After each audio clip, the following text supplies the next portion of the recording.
President Trump slamming the negative press coverage of the G7 summit, the media painting the event as a failure before it even started. So why can't the president's critics cheer for his success instead? Here to debate it is visiting fellow with Independent Women's Forum and president of District Media Group, Beverly Hallberg, and Bernie Sanders senior advisor, Chuck Rocha. Thank you guys both for being on with us this morning. So Beverly, I want to start with you. Is the president right in that the media has been unfairly critical of his performance at the G7 summit?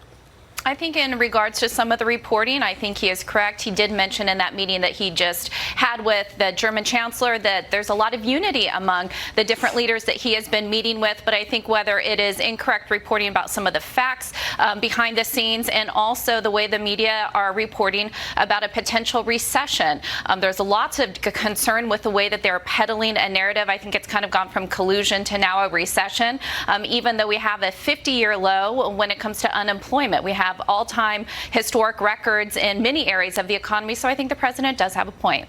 Yeah, you know, Chuck, there were reports that President Trump was sort of blindsided by Emmanuel Macron inviting Iran's foreign minister to France during the G7 summit. And then take a listen to how the president responded to those reports earlier this morning. President Macron asked why. We have a very good relationship. Look, you know, that's another thing you get wrong. I mean, this was the best meeting we've had.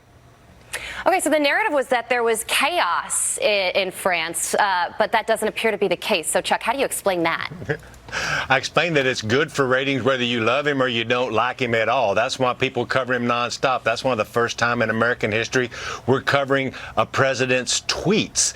Whether you love the president or whether you hate the president, whether you're ABC or Fox News, he's good for your ratings. So people are going to cover that. I don't think people are particularly, in my opinion, being hateful to him. I think they're covering something that's unprecedented. And a lot of things that he does is don't fall into the status quo. I disagree with the president on most everything that he says and does, but that doesn't mean that I'm trying to make him be a failure. I think people are just covering his failures.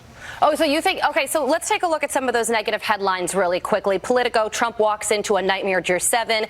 CNN, will Trump blow up the G7 summit? And ABC News says, as Trump heads to the G7 summit, potential for dysfunctional family reunion.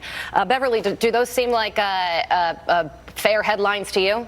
I don't think they're fair. We saw this also the last time the president went to France. That was for the 75th anniversary of World War II. Many people afterwards said that it was one of the best speeches he ever gave when he was on the beaches in Normandy. So I think a lot of these headlines, they try to forecast what's going to take place. And I would say lay out the facts of where people are going to be and who is he going to meet with. And then let's determine after he meets with them all. So it seems like he doesn't get a fair shake. People are always preemptively trying to determine what's going to take place. All right. Beverly and Chuck, thank you for being with us. We'll be right back. Thank you.